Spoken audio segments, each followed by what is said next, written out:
আপনার হেডলাইন এবং ব্যানারে দেখেছেন যে আমি বলেছি বাংলাদেশকে 3টি শর্ত দিয়েছেন। আসলে বাংলাদেশ কেন, এটা তারেক জিয়াকে 3টি শর্ত দিয়েছেন। 3টি শর্ত তারেক জিয়াকে দিয়েছেন। তো এই 3টি শর্ত দিয়েছেন তারেক জিয়াকে। এখন যে শর্তগুলো দিয়েছেন সেগুলোর বিষয়ে আমরা আজকে আলোচনা করব, এবং আপনারাও আপনাদের মতামত কমেন্টসে জানাবেন কার কি মতামত। তো এর ভিতরে আপনারা সকলে জানেন যে 2 দিন আগে আমাদের নোবেল লরিয়েট একমাত্র নুনুস অলরেডি ফ্রান্সে চলে এসেছেন। উনি ফ্রান্সের নিজ বাড়িতেই এই মুহূর্তে অবস্থান করছেন এবং বহাল তবিয়তে আছেন। আর ওনার যে অফিস, সে অফিসে আজকে সকালে উনি গিয়েছিলেন, ঘণ্টাখানিক ছিলেন ওনার অফিসে, এরপরে বেরিয়ে এসেছেন আবার ঘরে। এই অবস্থা নুনুস গভর্নমেন্টের। বাকিদের অবস্থা তো আপনারা জানেনই। এদিকে আবার আসিফ ষাঁড়, তিনি একটা জরিপ চালিয়ে সেখানে 4 ঘন্টায় যেই রিফ্লেক্ট পেয়েছেন তার মধ্যে দেখা গেছে ওনার জরিপে উনিই ফেল করেছেন। কারণ উনি 26,000 লোকের মধ্যে প্রায় 16,000 লোকই ওনার বিপক্ষে, বাকি 9,500 ওনার পক্ষে ছিলেন। এই ছিল মূল ঘটনা। এরপরে তো বাকি সব কিছু আপনারা জানেন, কোরবানির দিন কী হলো, কোথায় গ্যাঞ্জাম হইলো, কোথায় চামড়া নিয়ে সংঘর্ষ হলো, কোথায় মাংস বিতরণ কোথায় হবে, এগুলো নিয়ে মারামারি হইলো। এগুলো সব আপনারা জানেন।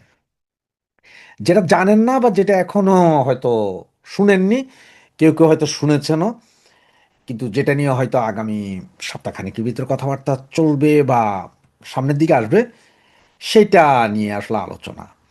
আপনার এর ভিতরে একটা জিনিস জানেন যে বাংলাদেশের পাসপোর্টে আবার অ্যাকসেপ্ট ইসরায়েল, মানে পৃথিবীর সব দেশেই পাসপোর্ট বৈধ, অ্যাকসেপ্ট ইসরায়েল মানে ইসরায়েল যেতে পারবেন না বা ভিসা নিতে পারবেন না। এই ধরনের একটা নিয়ম চালু করার জন্য অলরেডি পাসপোর্ট নতুন করে সরকার সিদ্ধান্ত নিয়েছেন। তো এটা হচ্ছে ধান্দাবাজি। কারণ হচ্ছে যে আপনার বলি যে ইসরায়েল, অ্যাকসেপ্ট ইসরায়েল থাকুক চাই না থাকুক, ইসরায়েল কিন্তু বাঙালিরে ভিসা দিবে না, দেয়ও না। বাংলাদেশের সাথে কূটনীতিক সম্পর্কই নেই। সুতরাং ভিসা দেয় না। কোথাও থেকে গেলে পৃথিবীর কোনো দেশ থেকে চেষ্টা করলো ভিসা দেয় না। সেটার প্রমাণ আমি নিজে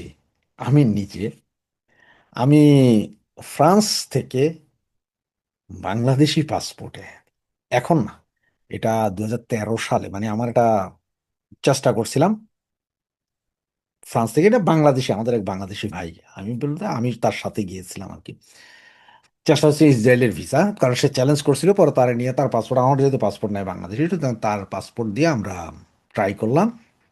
কিন্তু ও সরাসরি বললো না, কোনো বাংলাদেশি পাসপোর্ট ওরা ভিসা দিবে না, এটা যেটা আমি জানতাম। তো এখন হঠাৎ করে আবার সরকার ওইটা আনতেছে। তার কারণ হচ্ছে এই বুদ্ধিটা করছে আসলে পাকিস্তান, কারণ পাকিস্তানের পাসপোর্টে এটা আছে। সুতরাং পাকিস্তান প্রেশার করছে অনেকে, বাংলাদেশ বাই লোক এটা দেওয়ার জন্য। সুতরাং সেটা চেষ্টা করতেছে, তবে সেটা রাখতে পারবে কিনা জানি না।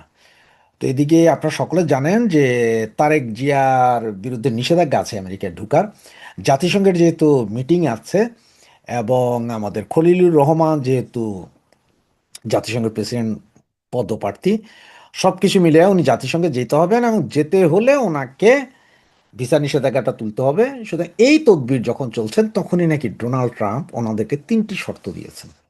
শর্ত নাম্বার 1, সেটা হচ্ছে যে বাংলাদেশকে, ইসরায়েলকে স্বীকৃতি দিতে হবে। তো ইসরায়েলকে স্বীকৃতি দিতে হবে। বাংলাদেশ সহ বেশ কিছু মুসলিম রাষ্ট্র আছে, তারা কেউ ইসরায়েলকে স্বীকৃতি দেয় নাই। তবে যেহেতু আপনার আমাদের জাতির পিতা না, এই মানুষের পিতা ইব্রাহিম, মুসলিম জাতির পিতা ইব্রাহিম বইলা যে একটা ইব্রাহিম চুক্তি আছে, আমেরিকা যেটা বানাইছিল 2022 কি 23 সালের সম্ভবত, বা তারও পরে বা আগে, ওই চুক্তি অনুযায়ী সকলকে ওই চুক্তিতে সিগনেচার করতে হবে। সেখানে বাংলাদেশকেও করতে হবে। এক, মানে স্বীকৃতি প্রদান করতে হবে। দ্বিতীয় যেটা, যদি স্বীকৃতি না দাও, বাংলাদেশ যদি স্বীকৃতি না দাও, তাইলে ওনাদের সামনে 2টা পথ খোলা আছে। একটা হচ্ছে বৃহত্তর চট্টগ্রামের পুরো অংশটাকেই, ওই যে চুক্তি হয়েছে একটা, এই চুক্তির আওতায় মানে ওদের নৌঘাঁটি করবে চট্টগ্রাম বন্দরে, সরাসরি চট্টগ্রাম বন্দরে ওদের নৌঘাঁটি বা নৌজাহাজ থাকবে। সেন্ট মার্টিনে থাকবে ওদের কিছু, কক্সবাজার বিমানবন্দরটাকে ওদের বিমান ওঠানামার জন্য দিতে হবে, যুদ্ধ বিমান। এবং ওদের নাকি এখনকার যেটা দায়িত্ব সে চাইতেছে, সেটা হচ্ছে যে আপনার মিরসরাজ ইকোনমি জোন, ইকোনমি জোন পুরোটাকেই আসলে আপনার আমেরিকান সেনাবাহিনী থাকার একটা ব্যবস্থা করে দিতে হবে। এই যদি আপনি কি না দেন, ইসরায়েলকে স্বীকৃতি না দেন, এবং সেকেন্ড চুক্তি যেটা, সেটা হচ্ছে যে আপনার করিডোর দিতে হবে। কোন করিডোর? মায়ানমারের সাথে। তাহলে এখানে যে তিনটা দাবি, এক হচ্ছে আপনি ইসরায়েলের মাইনা নেন, মাইনা নিলে বাকি দুইটা আচ্ছা ঠিক আছে আমরা একটু পিছায় হাঁটবো, কিন্তু পিছাই তো হাঁটবে না, এটা করবেই। আর যদি এটা না মানেন, যদি সরাসরি না মানেন, আপনি যদি বলেন যে না, তাইলে আপনাকে এই দুইটা দিতে হবে। এখন আপনারা একটা কথা বলেন আমারে, ধরেন ডোনাল্ড ট্রাম্প বলে যে ঠিক আছে তারেক ভাই আপনি কালকে আসেন, উনি হোয়াইট হাউসে গেলেন, সমস্ত টিভি সাংবাদিকদের সামনে একটা হাত মিলালেন, তখন বলে যে এই, ওই যে কাগজ দিলাম, এই যে কাগজ নাও, সাইন করো, তুমি ইসরায়েলের সমর্থন দিলাম। কোনো বেটার পাছায় ওই জোর আছে যে ডোনাল্ড ট্রাম্পের মুখের উপর বলে যে না ভাই আমি করতে পারতাম না? আপনি মুড়ি খান, কইতে পারবে? কইতে পারবে না, এই সাহস তো নাই।